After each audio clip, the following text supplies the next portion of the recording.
Howdy and welcome to the 10-week Bible study. This is week 6, day 1 of our study of the book of Daniel. I'm your host, Darren Hibbs, and today we're looking at Daniel chapter 6, verses 1 through 16.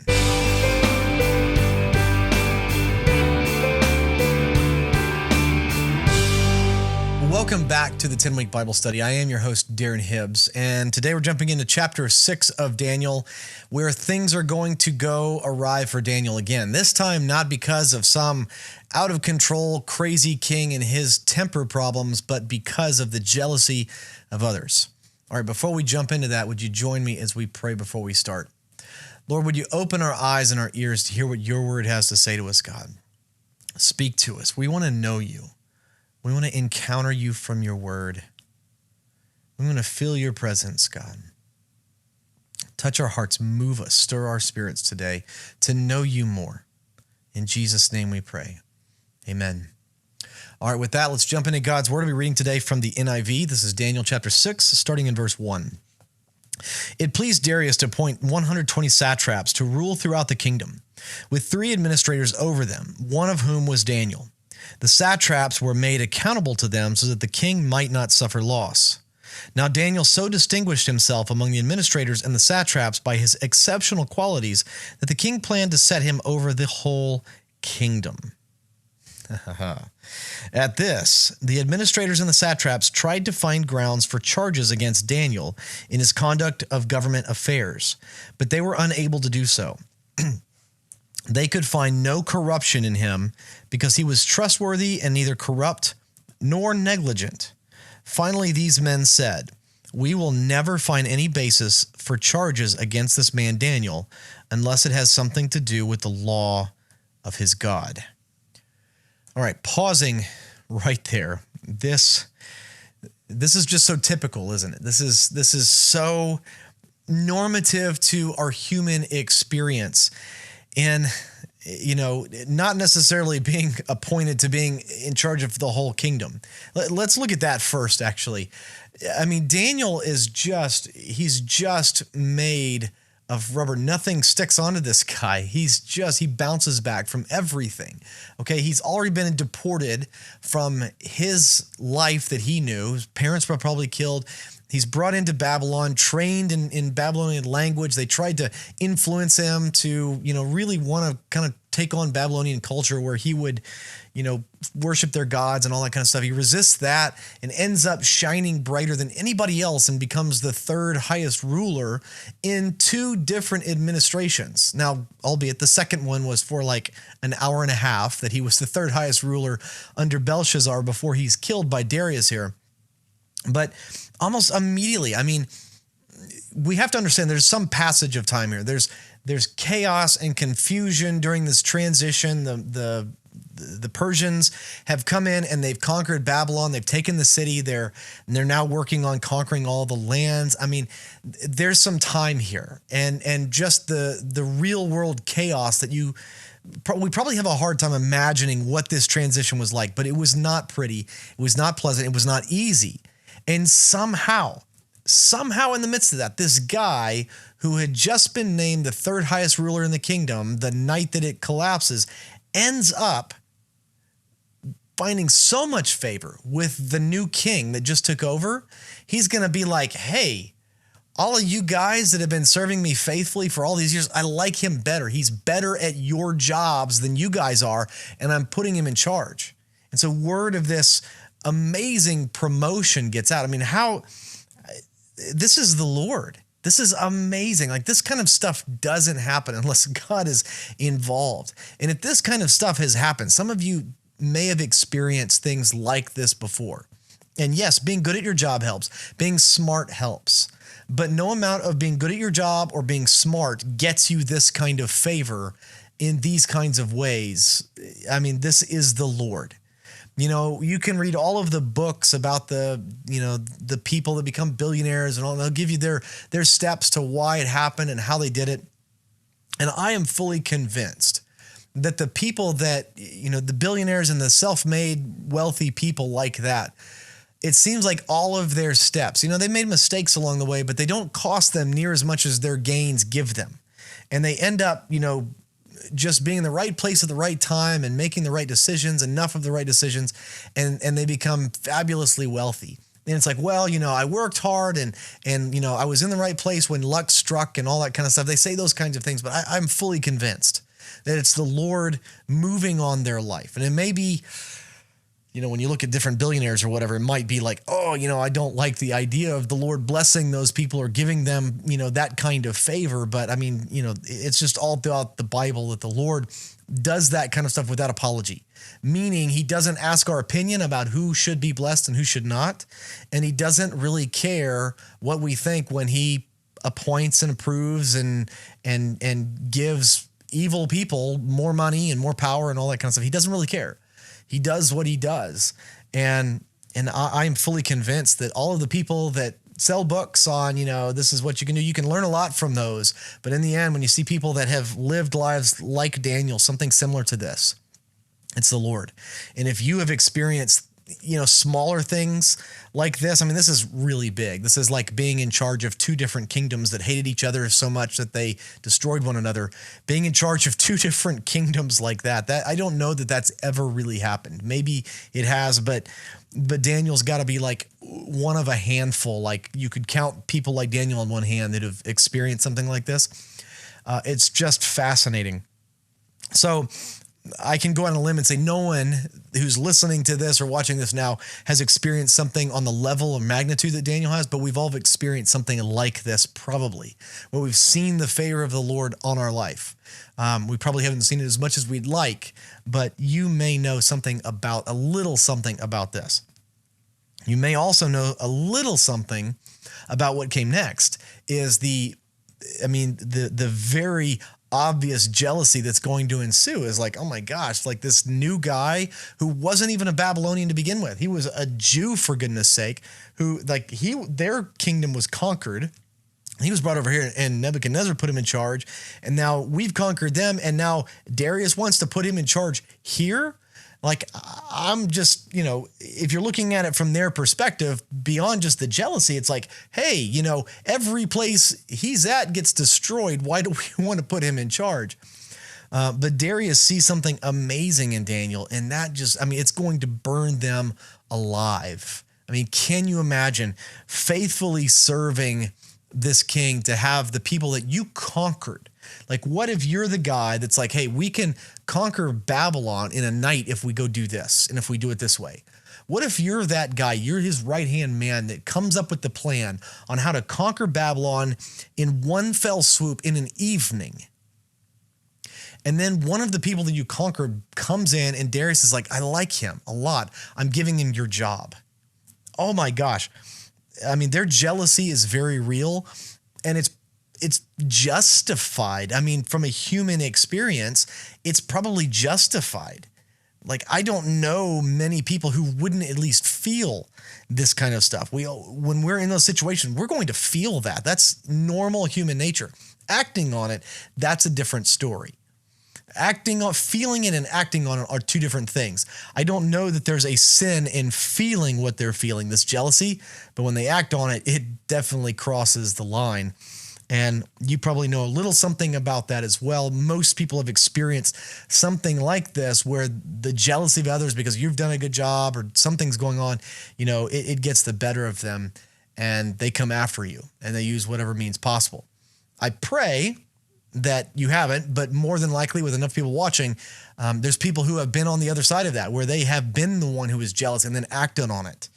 And, you may feel condemnation over that. And I just want to pause right here and say, there's forgiveness and there's freedom in Jesus. So you don't need to carry the weight of guilt and shame. If you have been like one of these satraps that's like, let's get rid of Daniel. If you've been that person, there's freedom and there's forgivenness in Jesus. So run to him, ask him for forgiveness and get healed from that wound that you carry from being that person who's caused that. There really is freedom if you've been on the other side of this. All right, let's continue on verse 6. So these administrators and satraps went as a group to the king and said, "May King Darius live forever.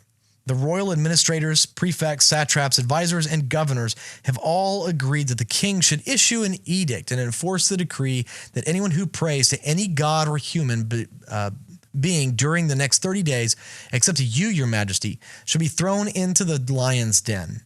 Now, your majesty, issue the decree and put it in writing so that it cannot be altered, in accordance with the law of the Medes and the Persians, which cannot be repealed. So King Darius put the decree in writing.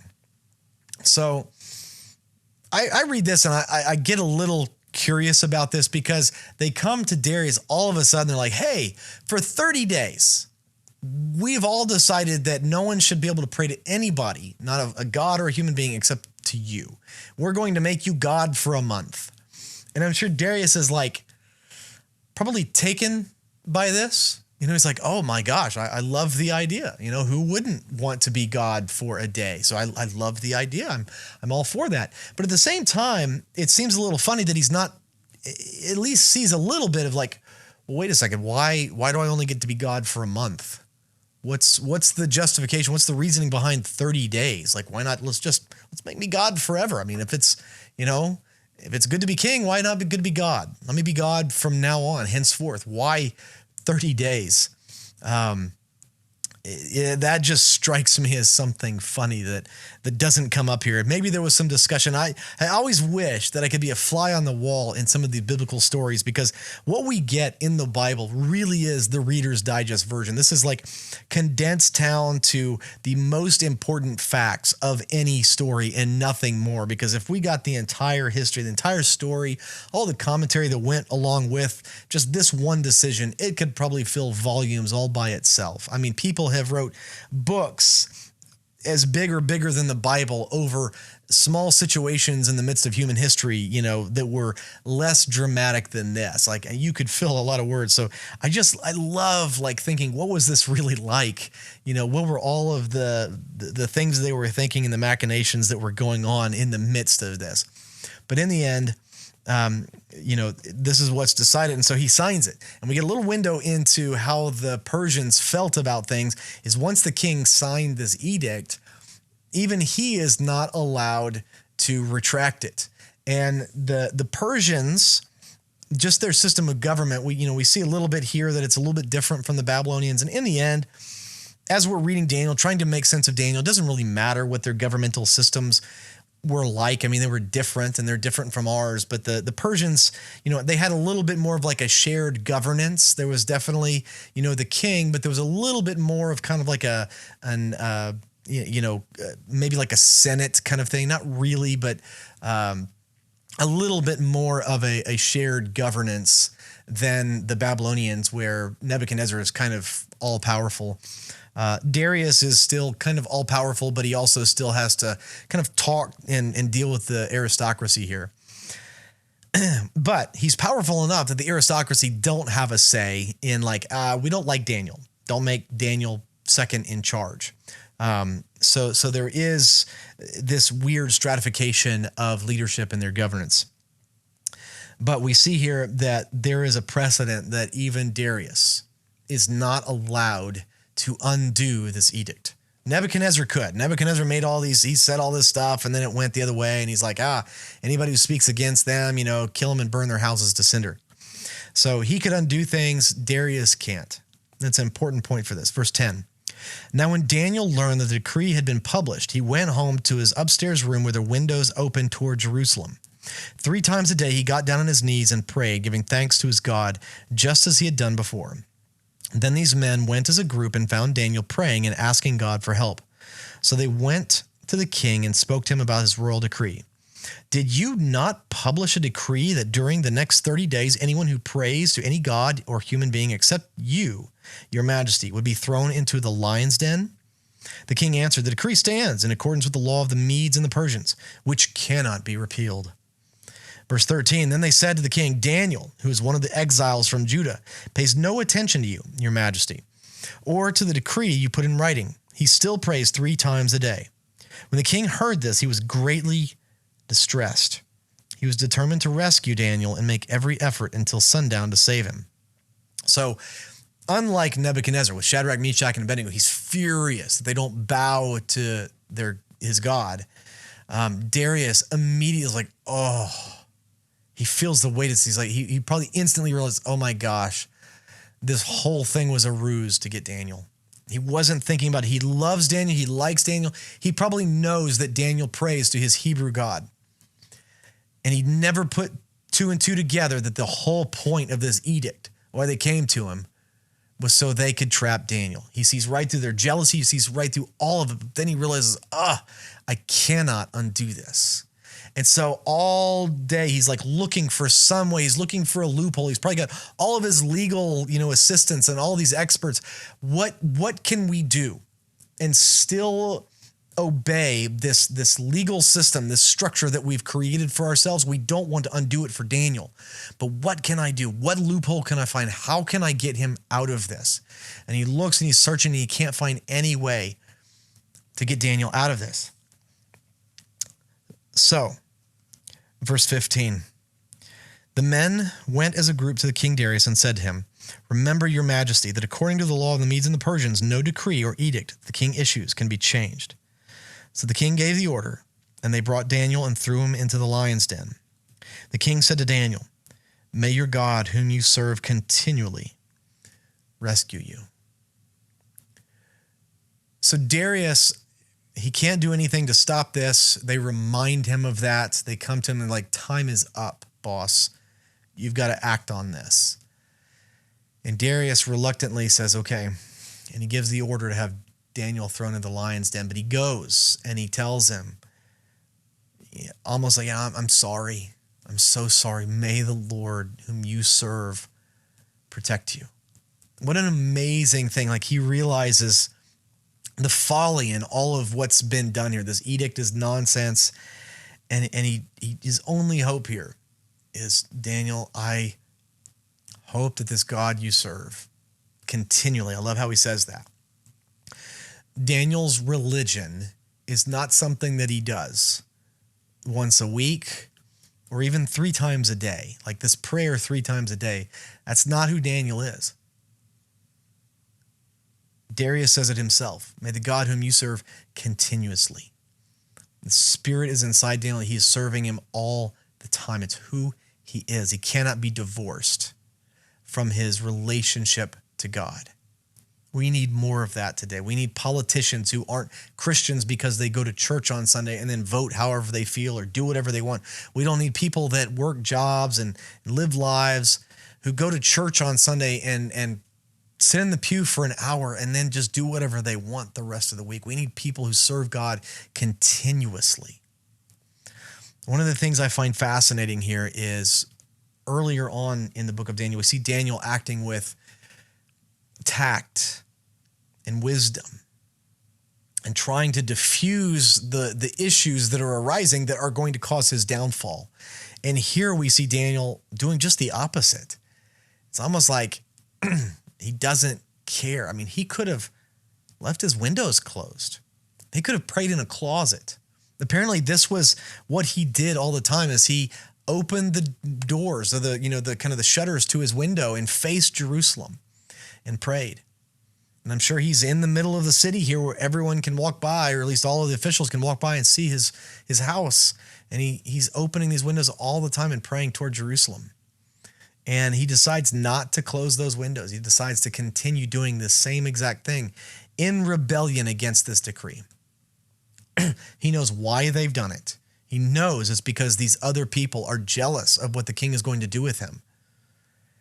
And so he knows what it's going to cost him, because he knows Darius likes him, but he knows these guys hate him. And he knows that they're not going to relent. They're not going to be like, oh, I see now that you are better at this than us, or you're really genuine in your faith. We should just leave him alone. They're not going to do that. He knows they're not going to relent. So Daniel knows when he does this, what it's going to cost him. And so he's saying, Lord, I'm going to have to die for this unless you break in. So he goes and he's praying for help. These situations that we find ourselves in from time to time, they're very real, and they're as bad as they get for us in those moments. A lot of times we read these and I see, okay, we're not in a situation where we're going to have people literally kill us, Most of us for these kinds of decisions. Some people around the world today are facing that right now as we speak. Right now as you listen to this or watch this, some people really are facing something just like this. But my guess is if you're watching or listening to this right now, you probably aren't, because if you have the freedom to watch or listen to this, you're probably not imminently facing this. But it doesn't make what you go through, it doesn't make it feel any less real. It's not anywhere near the degree of what they went through, but it still feels just as real and raw as it must have to Daniel. So when we're wronged like Daniel was here by these satraps and these other governors, we feel it. You know, story time here. When I first graduated college, my first job out of college was I was in construction. I was working for a construction company, and I'll save you all kind of the boring details, but basically there were more of us young people than the company really needed, but they were investing in us. And so they probably knew that. They weren't, unaware that they didn't need as many of us as they had, but they were investing us and trying to train us up and help us learn the ropes so that then they could, actually have us manage other things. So I was working on kind of the management side, kind of learning the ropes first thing. And all of the other young employees like me who were in the same position, a lot of them during the day, they goofed off. And since we're all on computers and we had networks and stuff like that, they would just play networked like shoot 'em up games and things like that, like during work hours. And they're always trying to get me to play with them. I'm like, no, I can't do that. I'm like, y'all go ahead. And if the company's fine with it, that's fine. My conscience won't allow me to play video games while they're paying me to be here on company time. I got to do something. And I ended up actually finding ways to be more efficient and faster at my job so that tasks that before I showed up would take these guys a week because they were pacing themselves and playing video games and all that kind of stuff, I would finish in about 3 hours. What took them a week, I would finish in 3 hours. I was so fast that my bosses were like, "Are you sure you did this right? Go do it again." And I tell them, I did it right. It's like, do it again anyway. So I'd go do it again in 3 hours. I'd bring it back to them. Like, I did it a different way. Here it is. Here's my answer. It's the same as before. And so they got to where they trusted me. They liked me, but these guys did not. They basically had kind of their own little, union shop here where I wasn't allowed to outproduce them. And so they ratted me out to the boss and lied to him and said that I was the one goofing off and I was wasting all this company time. I was doing all these things. So then all of a sudden I noticed that my boss kept trying to come around and catch me doing like goofing off on my computer. Like he would pop into my cubicle and go like, aha. I mean, it was really, really bizarre. And in the end, I quit that job and moved on to a different job and things were better. But they made my life just miserable for a few months because I wouldn't play their game. I wouldn't join into what they were doing. And I'm sure, you're watching or listening to this, you probably have stories like that. And again, maybe you're on the other side. Maybe you're the person who's inflicted this kind of harm on somebody. There's forgiveness. There's freedom. There really is. Maybe, you lost a job. Maybe this dramatically affected your family when people did this to you and you harbor anger and resentment. There is peace in Jesus. You can forgive others in the midst of this. Like maybe it didn't go for you like it goes for Daniel here. Maybe you don't get sprung from the lion's den. Maybe you don't survive it. Maybe you lost your job. Maybe you lost your house. Maybe you lost everything in the midst of this. The Lord still loves you and he's still with you, but we have to be able to forgive. Not because they need it, because we need it. We need to be able to forgive and move on because the Lord is greater than anything we've ever suffered. He really is greater. So whether or not you've suffered like Daniel in the midst of this, or you've caused the suffering, there's healing for everyone. There really is. And there's always something better on the other side once we forgive, once we heal.